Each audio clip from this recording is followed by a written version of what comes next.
What's up, everyone? This is podcast Gameoverse, episode 129. Tuesday. It's Tuesday, right? Wow. This is the Wasabi Show. It's just me today. Rick's not here. He's out doing like having babies and shit. So, welcome to the Wasabi Show.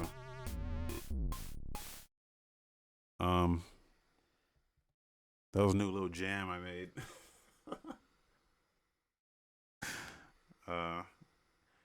It uses like a bunch of like Commodore 64 sounds, I think. Wait, I can actually.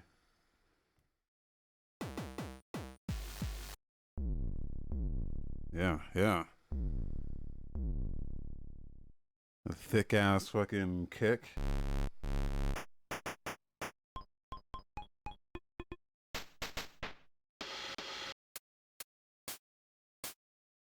These are all like a little chiptune track.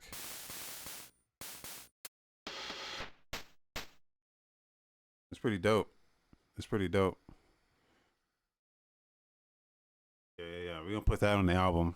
We're gonna get Playboy Cardi on it.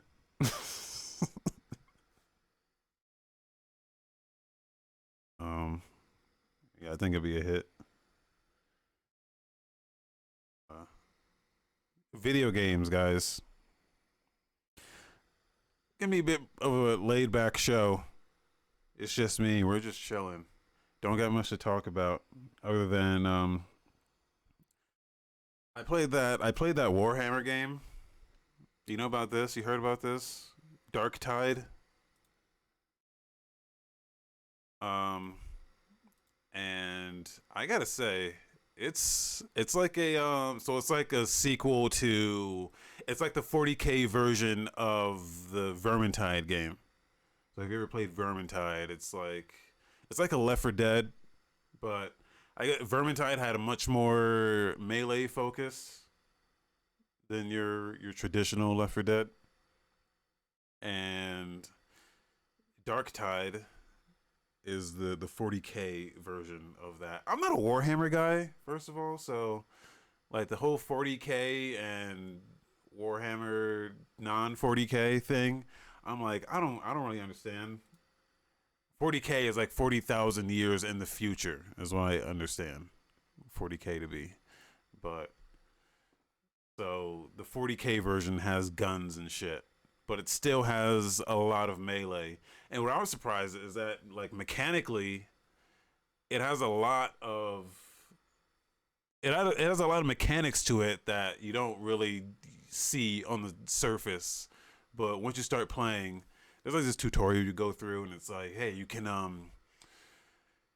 melee attack, and there's melee combos, and then you can do heavy attacks with your melee if you hold the trigger, and then you can mix it up with light attack and heavy attack combos, and then you get like a push move, and then you can push enemies away and then do a follow-up attack. There's 4 different classes, and each class has a different set of abilities.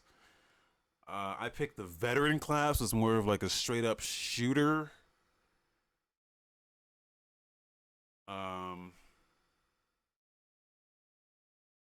There's a ton of like weapon variety. You get like laser pistols and machine guns, and I was hoping to find a shotgun at some point, but I hadn't seen a shotgun. I played for like 3 hours, didn't see any shotguns. And other than that, it does the Left 4 Dead thing. So like you're just fighting hordes of zombie-like creatures, and they're like elite creatures who each have their own distinct thing about them. You know, there's like your bloaters.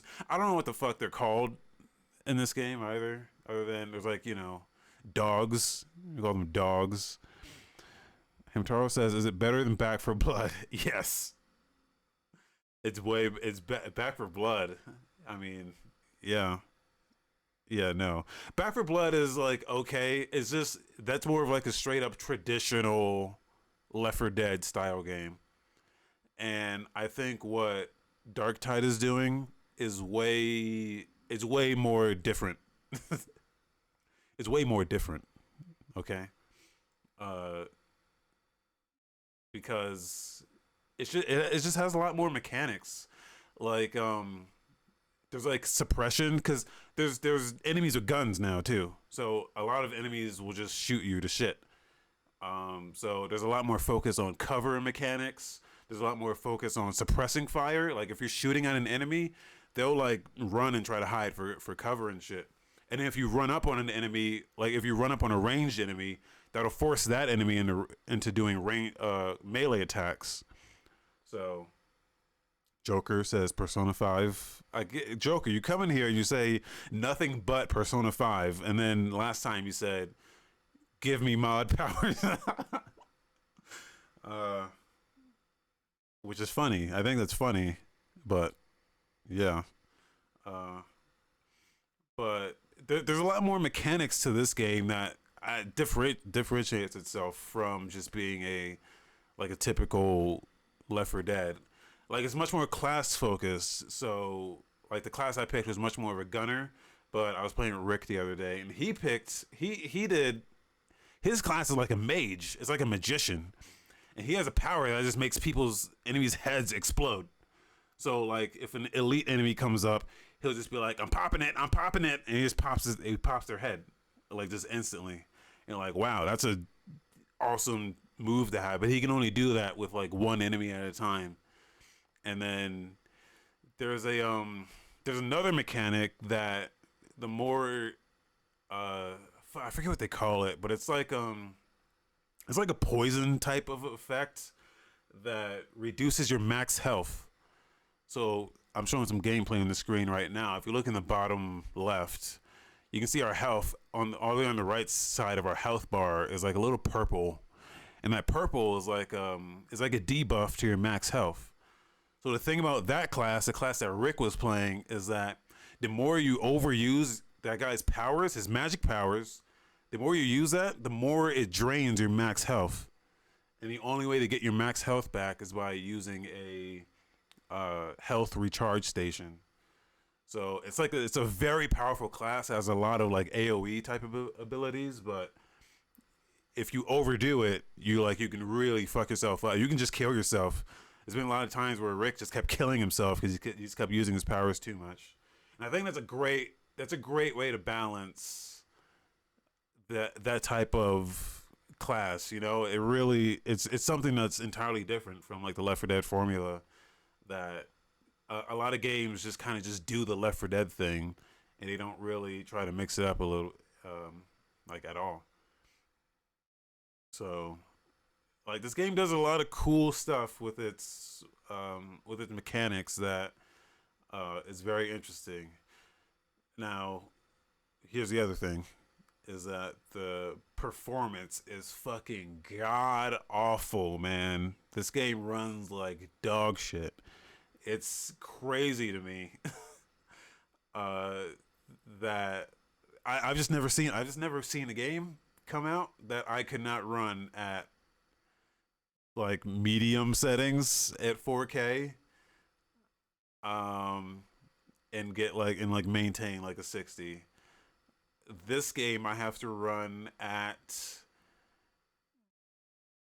1440p with DLSS, ultra performance DLSS.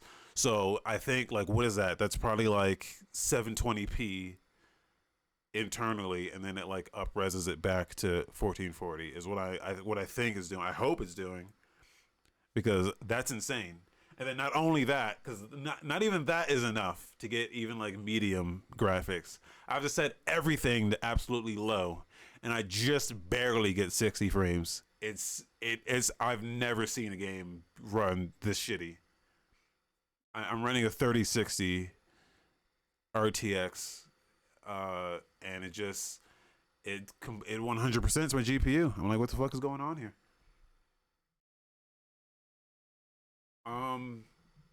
You said you're sure it works now. We played this last night. I downloaded a 30-something gig patch last night, and It fixed the big issue was that RTX, the ray tracing was on, even if you turned it off in the settings. It was just on all the time for everyone. Even if your GPU didn't support ray tracing, it was on even if you turned it off. So I was getting like when this game launched, I was getting like 9 FPS. I was like, this is fucking crazy. So I had to do some searching and was like, okay, they fucked this up. Or ray tracing is on.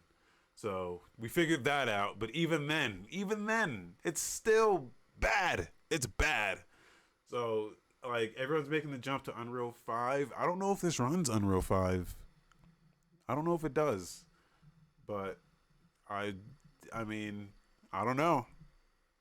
I know it's running Unreal. I don't know if it's Unreal 5 yet though.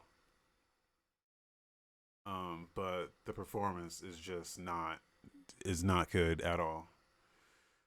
But that's like the worst thing I can say about this game is that it just runs like shit. Everything else is like really, really, really good. The soundtrack, the sound design overall is like top notch.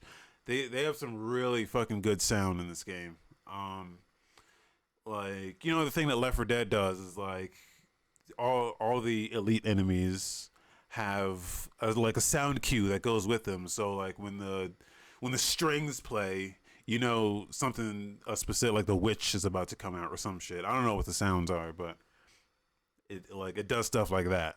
Like you get like a huge bass drop, and then you know, oh, the bloater's coming in because he's big and fat, and then so you know you get that bass.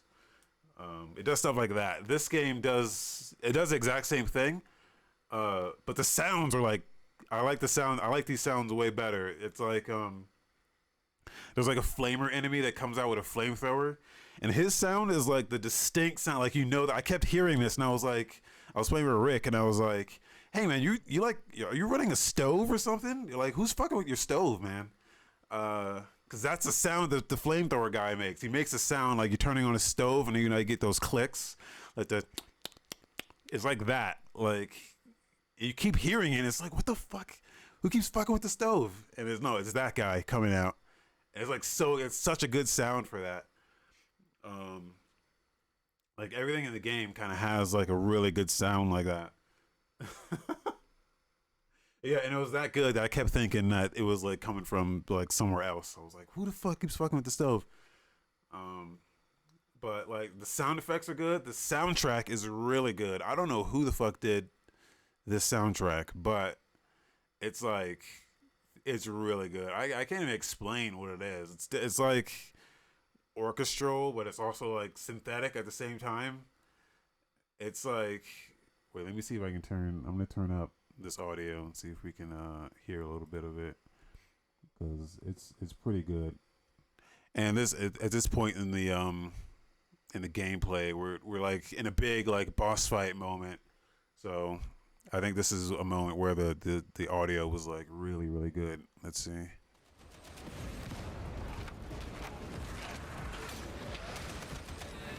Oh, this green shit coming out. All of that. Yeah, you can only hear it a little bit in that, but it's like it's so good. Like, that's probably my favorite thing about the game was like the sound design. What else? I think another problem the game has is that it doesn't have, and it's not just this game. It's actually an issue with a lot of games that come out now on like Game Pass, and then you come out and don't have like a Steam version. Is that there's no cross-platform play even within the PC ecosystem. So the Game Pass people can't play with the Steam people, and even within that, there's no like version parity. So the Steam version would be like ahead a couple versions, and then once like that's like stable, they'll push it out to the Game Pass version. So I'm playing the Game Pass version, which I recommend you start with that version. I think the game otherwise is like $40, but I you know, I think for me, I was never a Left 4 Dead guy, so every time we would kill like a boss or an elite, I'm like, where's the loot? Did it drop any loot? I'm looking for loot, man. And this is not that game. This ain't a loot game like I want it to be. So, but it does some really cool stuff. So, it's worth checking out on Game Pass. If you have it, you should have it.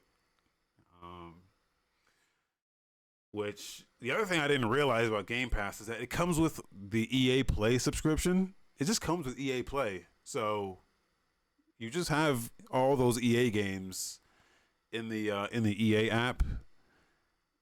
I went in there the other day and I saw that I could just download Need for Speed Unbound. With the only caveat being their latest games are games that just release day and date on there.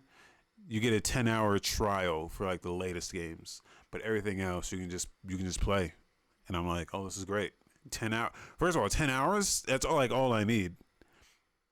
Like, I don't know if I'm gonna spend more than 10 hours playing the same game these days, unless it's like a story-focused game where there's like a definitive ending.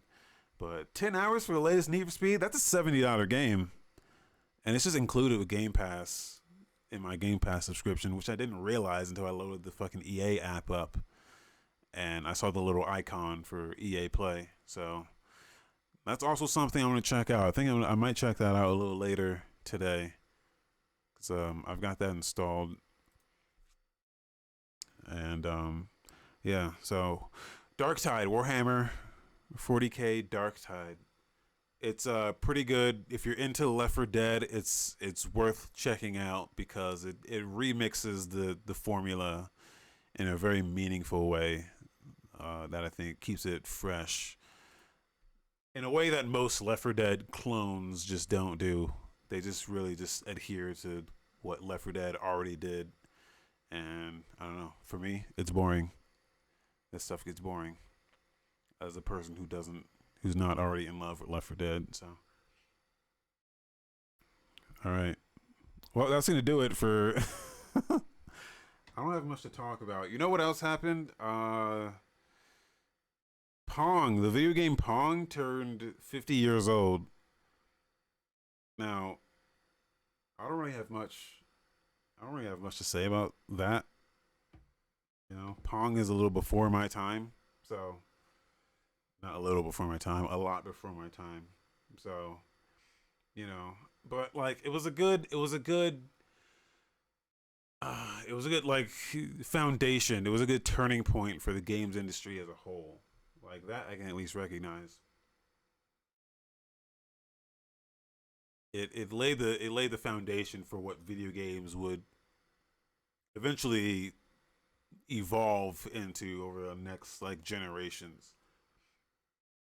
So like it being 50 years old now put a lot of shit in perspective when it comes to how art evolves or how technology evolves. Because when you think about 50 years is not a long time. You see Pong and it's like Pong is like 50 years old now, and you see something like God of War Ragnarok and you're like, man, we've really come a long way. But in 50 years, we didn't do shit yet. I don't think it was like 50 years, or it might have been like 50 years between like the first. If you look at like other forms of art or entertainment or just media in general, if you look at like the movie industry, the idea of like moving pictures or motion pictures. I think between like the first moving picture, between when that was like invented or discovered or whatever the fuck you want to say, it was only like another 50 years before they did like Citizen Kane, which if you're like a film buff, you're like that's like highly regarded as one of the most, if not like maybe not the best movie ever, but one of the most important films ever made. It kind of revolutionized the way film is looked at in terms of like cinematography and shit like that. So like that was about 50 years.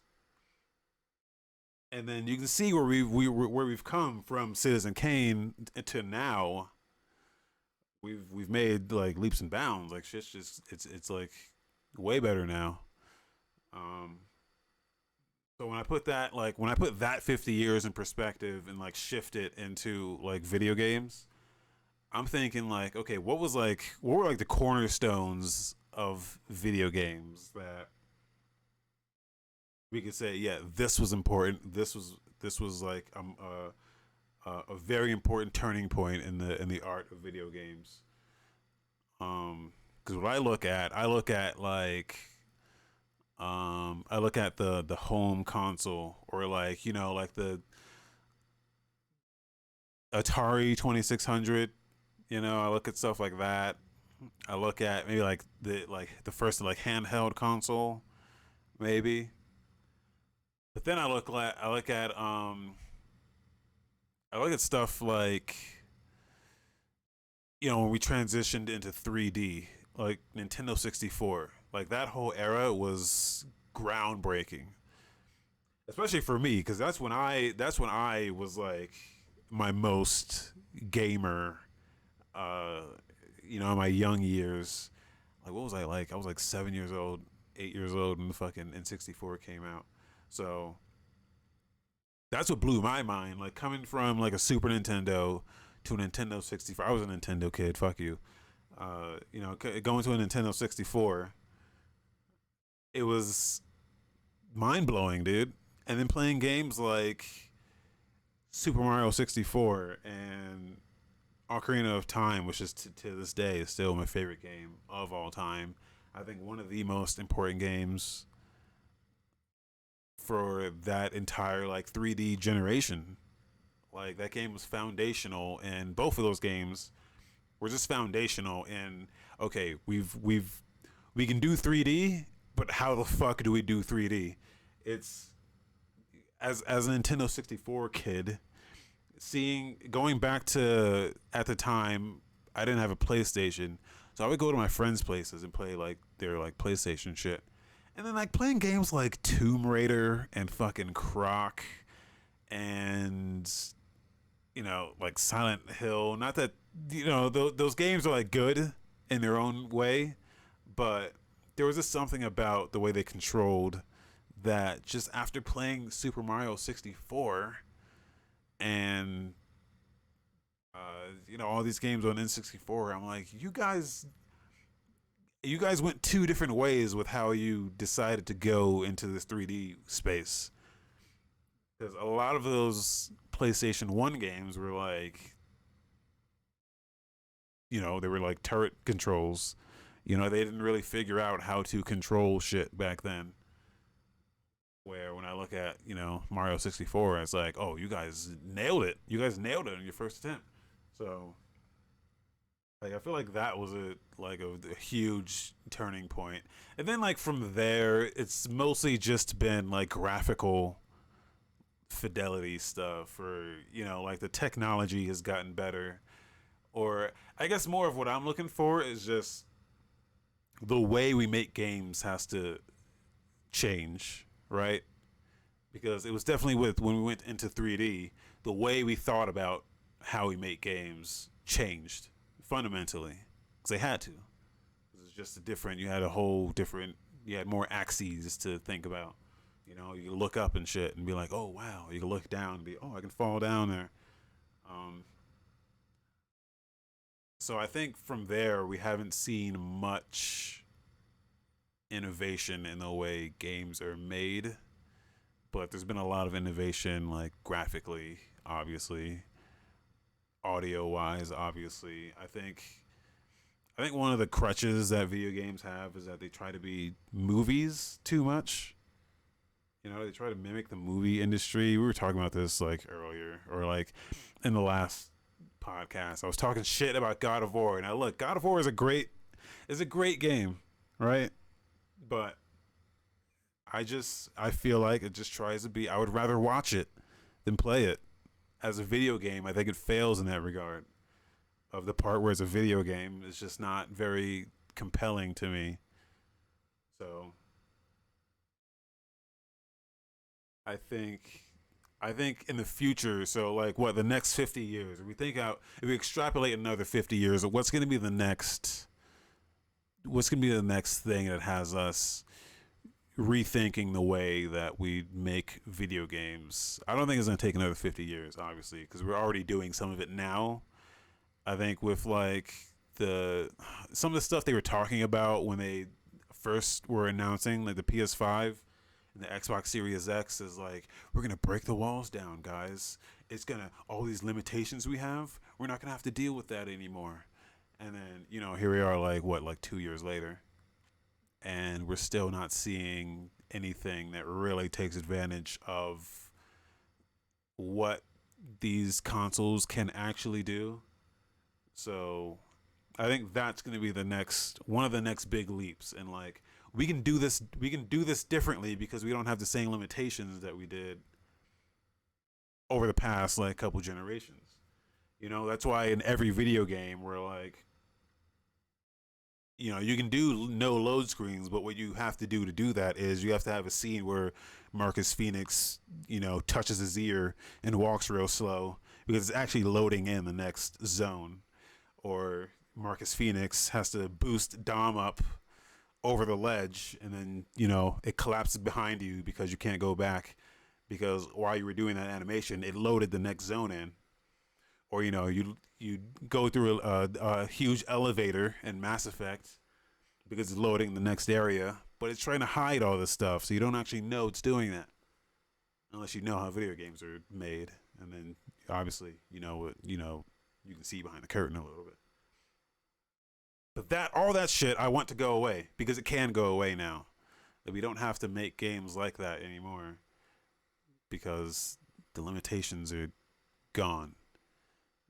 So that's what I want to see. That's what I was hoping for. That's what I was wanting to buy a PS5 for. Was that I'm like, oh, this is gonna completely revolutionize video games, and it hasn't really happened yet. I'm still waiting for that. But then the other thing is, so I think the next big revolution is going to be VR. I think VR is still in its VR is still in its Pong era. We need to think about VR like we think about Pong right now. Is that 50 years ago, Pong came out, and people weren't quite sure where that was going to lead us, but it led us into, where we are now. I think with several more iterations on the whole VR idea, making it more accessible for people, I think these bulky headsets is just not quite the way to go, but it's kind of what we have to deal with right now because technology just hasn't. Well, it will get there eventually, but I think it's just right now it's just way too cumbersome. But then also the price needs to come down. Like everything needs to really just be better for like just a normal consumer. Like my mom should just be able to just put one of these things on and just start having fun with it. Once we get there, I think VR is really going to be like the next wave of not only just video games, but like almost like really anything. Like you slap one of these on and you just immerse yourself in like a movie or a TV show, or you slap one on and it's just you're in like your Zen garden. You can just relax and chill out. But anyway, that's all I had to say about that. Pong is 50 years old now, so um, yeah. Game Pass. Game Pass is still happening. We mentioned Game Pass a little earlier, when we were talking about Warhammer. Which, hey, if you end up getting Warhammer on Game Pass, join me. I'll keep playing it as long as I have people to play with. But they're updating Game Pass this week. There's already been a couple of good additions, very good additions, I might say. Let's see, Eastward. Eastward is on there, which is a game that I've been wanting to check out. Walking Dead final season is on there. Totally Reliable Delivery Service is on there, just on PC. I'm assuming that was on console already, but Here's a big one: Lego Star Wars: The Skywalker Saga, cloud console and PC. I've been dying to play this, but I didn't want to buy it, especially since I already have all the other Star Wars Lego games. I'm like, I don't want to buy. Give me a discount, man. But now it's on. It's on. It's on Game Pass. That's out now too. That was out now. Hello Neighbor 2. That game came out today. That game launched today. Launched on Game Pass, cloud console and PC. I never got into the Hello Neighbor thing, man. I don't understand it. Maybe I'll load that up and just see. Well, so it's like a hide and seek game, right? But with like, yeah. Oh, I didn't realize. I thought it was like a Dead by Daylight, but apparently it's just AI, which is interesting. I thought a player controlled the neighbor. Chained Echoes hits Game Pass December 8th. What is that?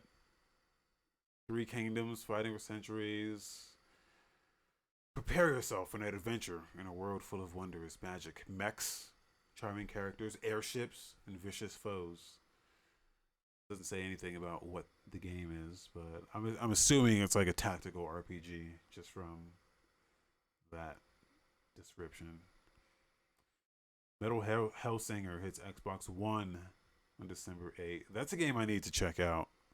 A rhythm FPS game, not unlike a Doom, but Doom with rhythm.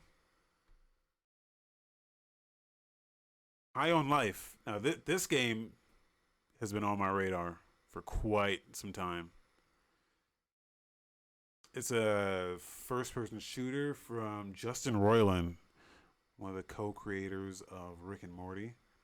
So it's got like that kind of comedy, but you hear that and you're like, okay, this is gonna be stupid. But the gameplay looked like they showed like I remember seeing like a boss fight, and it looked like a classic boss fight from an FPS. It looked like a Metroid Prime boss fight, or like a like something out of Halo, like a good fucking boss fight, multi-tiered. You know, you get them down to a certain health point, and the whole arena would change.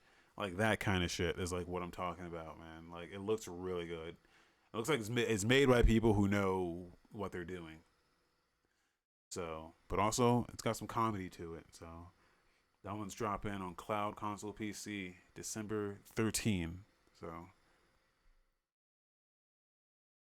Potion Craft. I think that's been out for a bit now. That's hitting console and PC December 13. An alchemist simulator where you physically interact with your tools and ingredients to brew potions. Rainbow Billy, The Curse of the Leviathan. Cloud console PC December 15. A wholesome creature capture 2.5D adventure puzzle platformer with over 30 hours of gameplay. It sounds like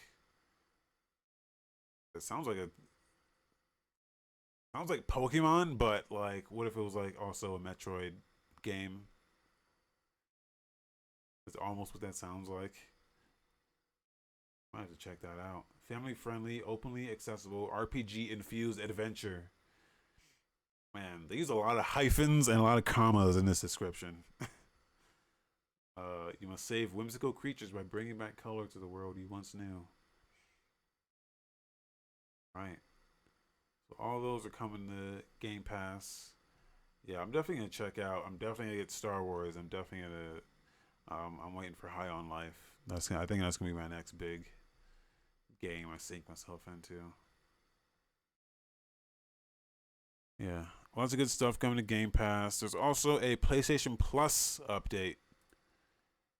PlayStation Plus is updating today. In fact, you can get these games right now on PlayStation Plus. With a big one, Mass Effect Legendary Edition. I've been dying to get back in the Mass Effect. Every time Mass Effect comes up, I have to tell the story of how fractured my entire Mass Effect experience was because I didn't play them. I didn't play any of them on the same platform. I played the first one on PC.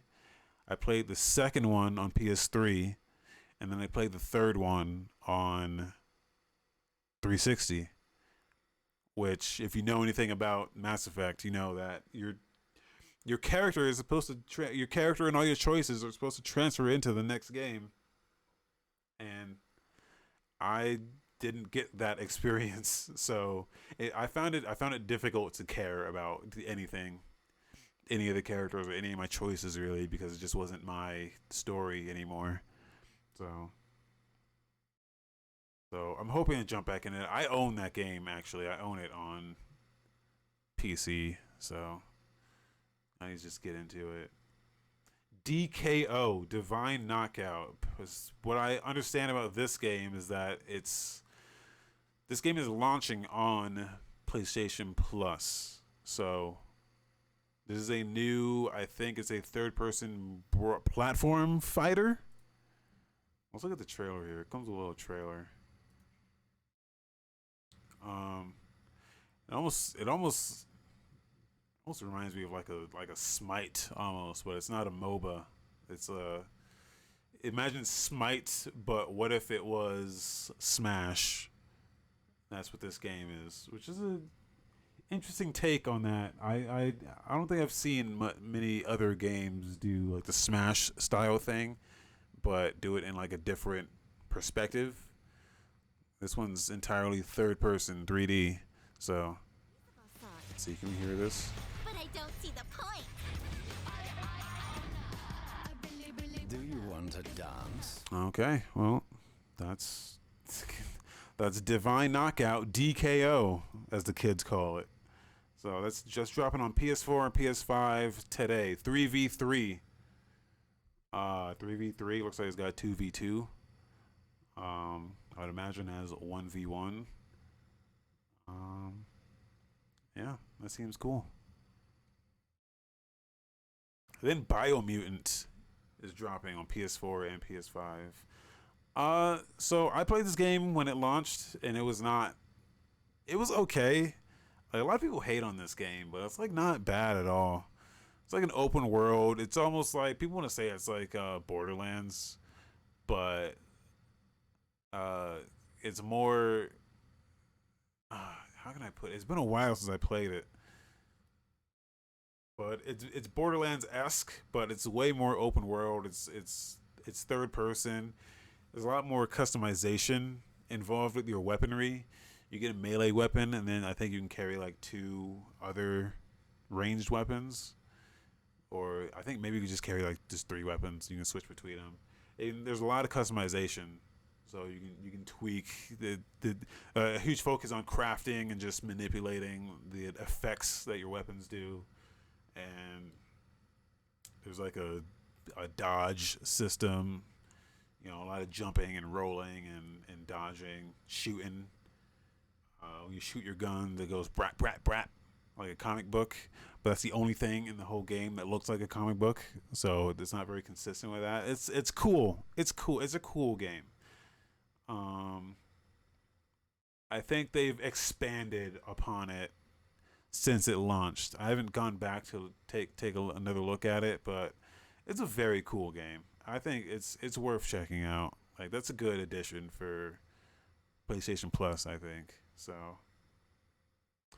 apparently it includes the mercenary class DLC, unless they just put that picture there and didn't actually include the DLC, which would be ridiculous other than to do. It doesn't say anything in the description here about that DLC, but yeah, interesting. Yeah, when the game came out, there was a whole class that you had to buy separately that had different abilities and shit. So interesting game. I should go back to it and see what it's like now. I kind of fell off of it, though I put a lot of time into it, but it's a pretty good game.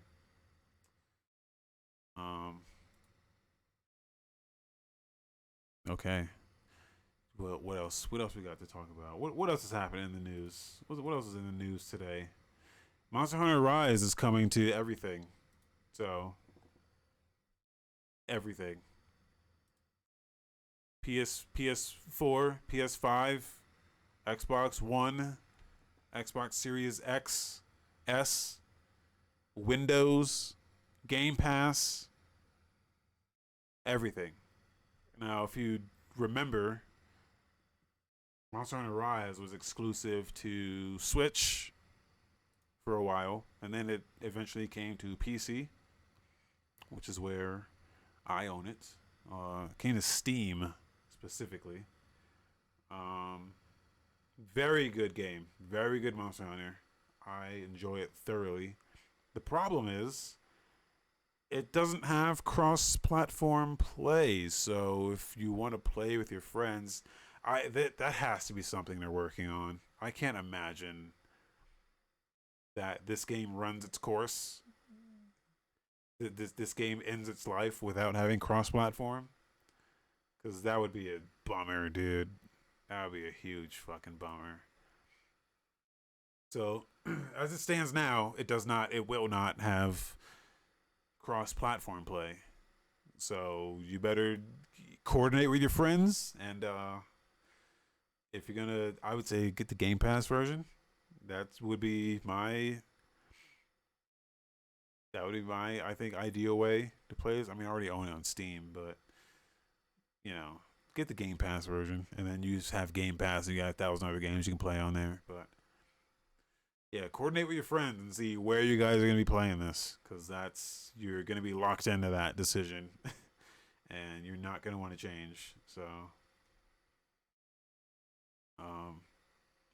yeah, that's coming on January 20th. So, next month, next month.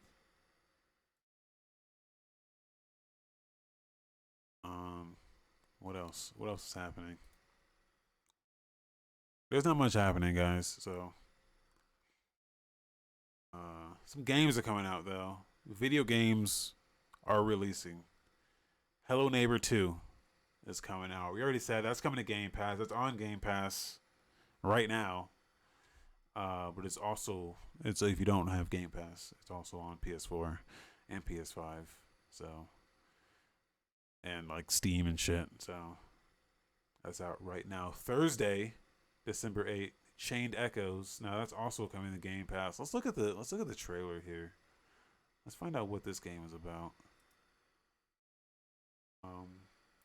It is a turn-based JRPG. That looks interesting.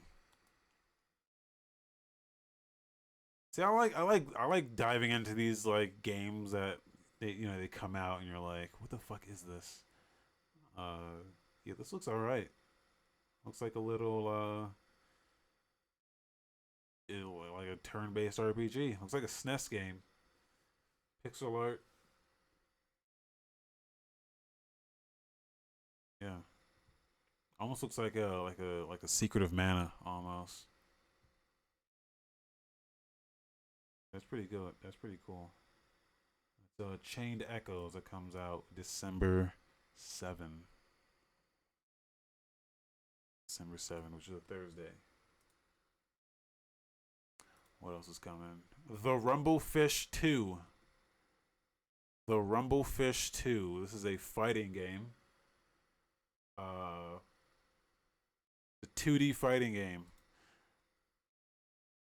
What is this? This is a legendary arcade game. So this is something they're bringing this back, I guess. I've never heard of this.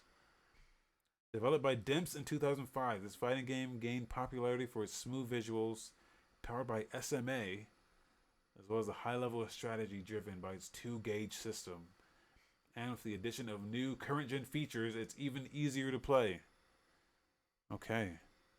So, if you're into 2D fighting games, this looks like SMA is smooth model animation.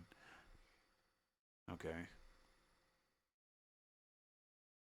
5-button fighting game. There's a dodge button. Oh, cool. You don't really see that very often. Or ever. What's another fighting game with a dodge button? I don't think I've ever seen that.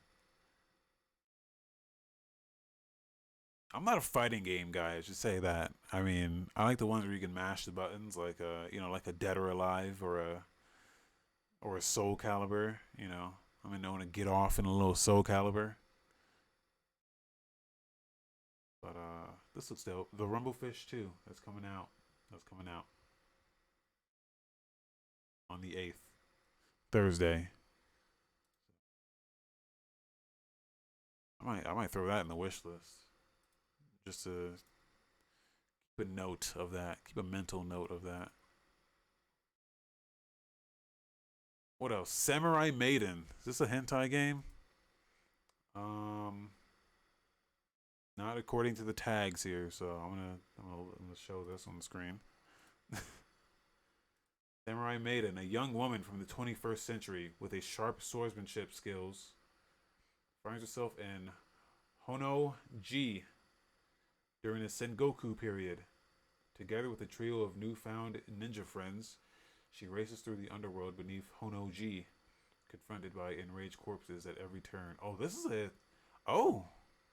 a third-person action game. I thought this was a visual novel. This actually looks okay. Wait, can we hear this? With audio? Okay. Samurai Maiden. This looks okay. How much does this cost? That's a $60 game.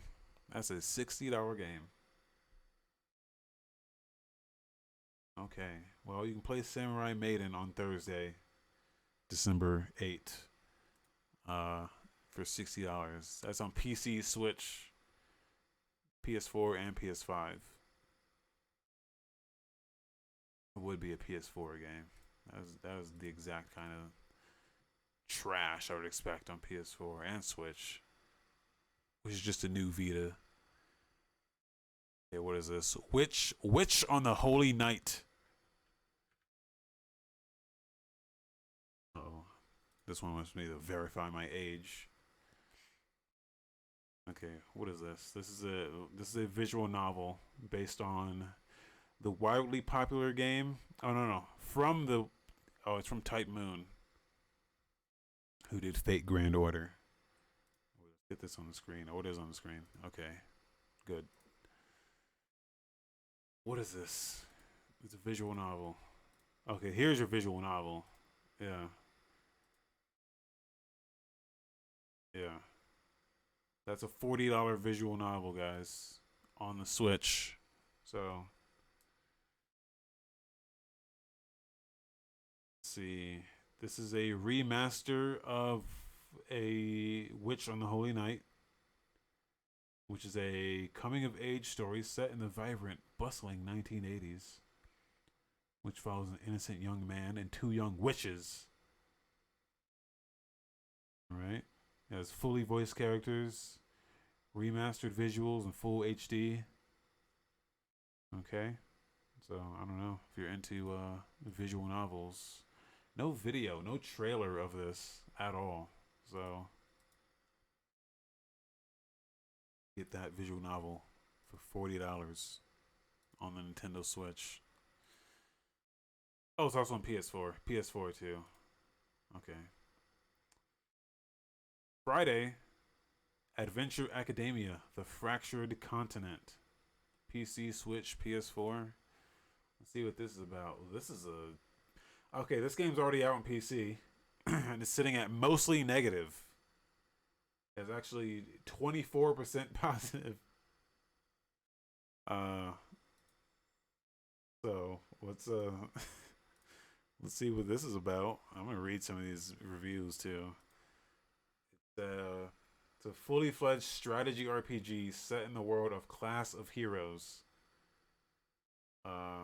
Create your own party of students in a fantasy realm. Pick them up and guide them to victory against the monster hordes. Okay. Looks like a tile-based strategy RPG. Cool. Why do people hate this? Okay, it doesn't have English, for one thing. There's zero English. So, maybe that's why it says that on it. You can't buy a game and then review it badly because it says it right on the page here. Well, where are the reviews here? There are no reviews. Oh, there are no reviews in our language. All the reviews are okay from people who actually know the language. Okay, well then, that's interesting. Hold on, let me Season ticket volume 3 is not allowed to be stored. What's the situation? Okay. Let's see what people say about this here. The first half of the plot has been complicated, or break the level. And the second half of the follow-up plot is a DLC season ticket tied to 1,000 Taiwan dollars. I will definitely not spend money to buy it again. If you want to see the real conclusion, please go to the bottom to see the last point. At present, most of the negative comments are due to the fact that the keyboard is difficult to control. And it is obvious that you have to use the keyboard to input the name. Okay.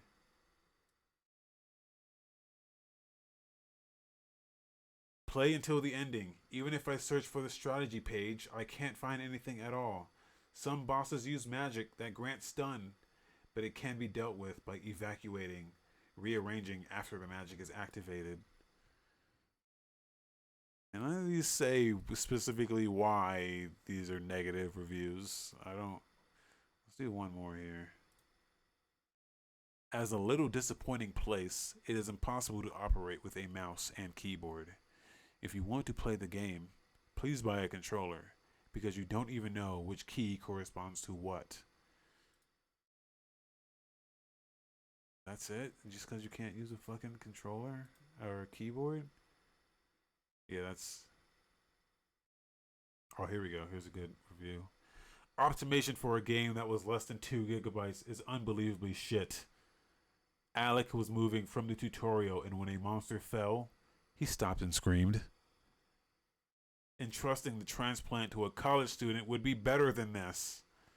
Both the product version and the trial version are emojis. If you are interested, please do a bug fix. I'm going to buy the Switch I just sold. Fuck.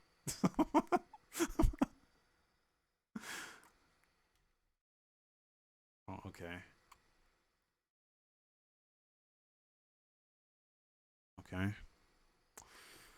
Well, what's this game called again? That's Adventure Academia, The Fractured Continent. Go out and buy the Switch you just sold. Fuck. That's coming out. Or it is out. Apparently it's out already. On PC, on Steam. But it's coming to Switch and PS4. Choo Choo Charles. Also dropping on PC December 9th. This game I've seen a little bit of.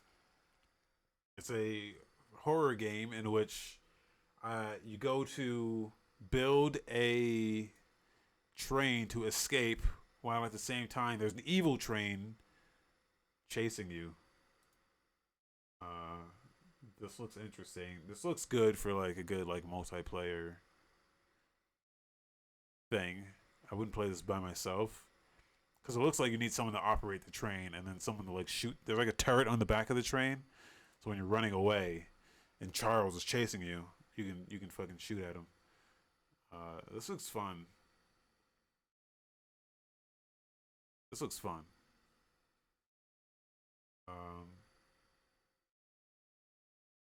Let's see. Or maybe it's just a single player. Oh, it's just a single player game. Yeah, I wouldn't play this by myself.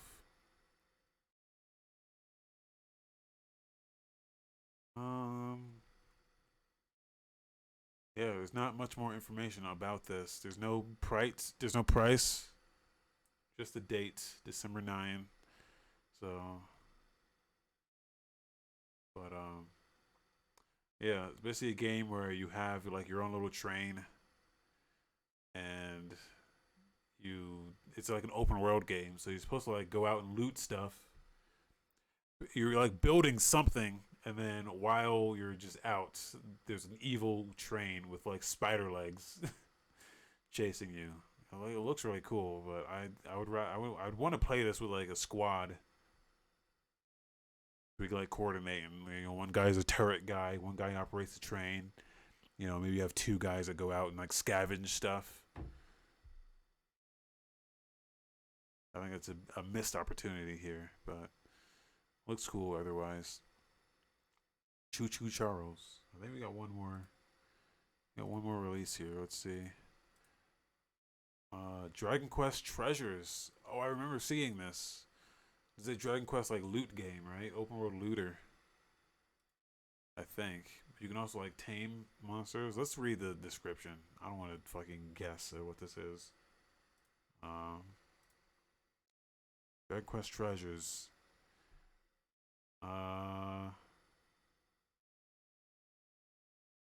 With the vast world of Draconia to explore and tons of tantalizing treasure to find, Eric, Mia, and their cute companions will need some help.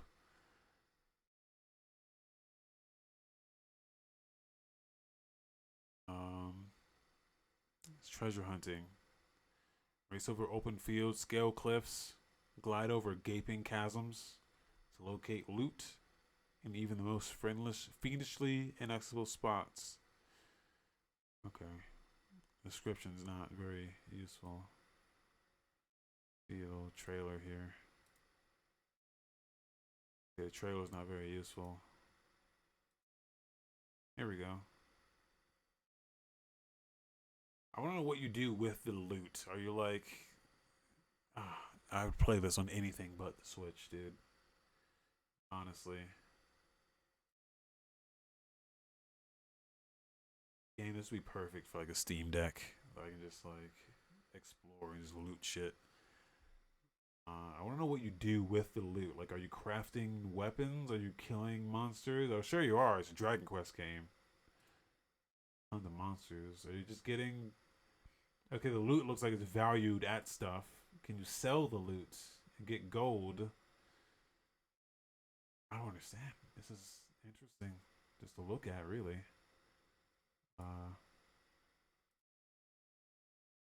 Is there dialogue in this trailer? Hold on.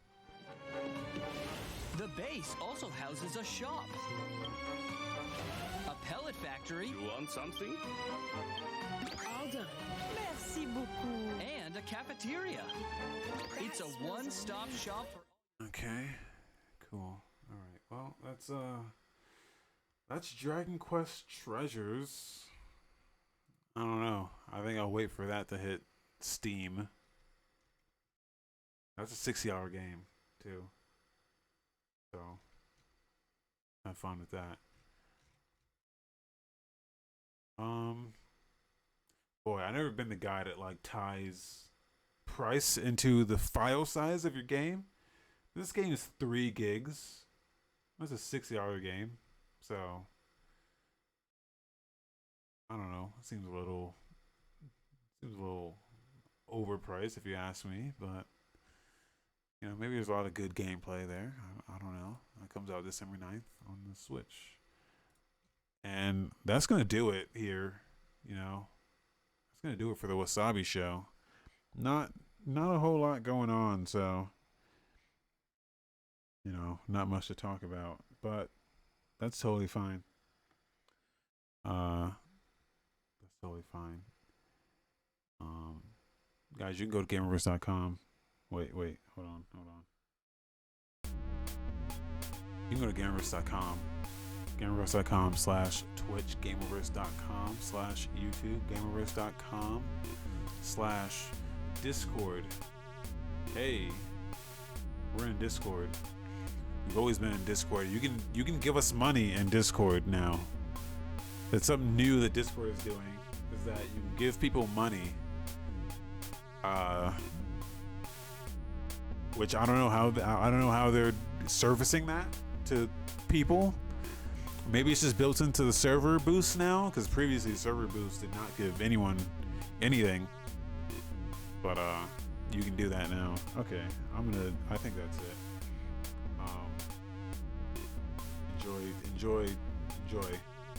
Enjoy. Might come back with some Need for Speed. So we'll see about that. Thank you. Thanks, guys. Bless. Job bless.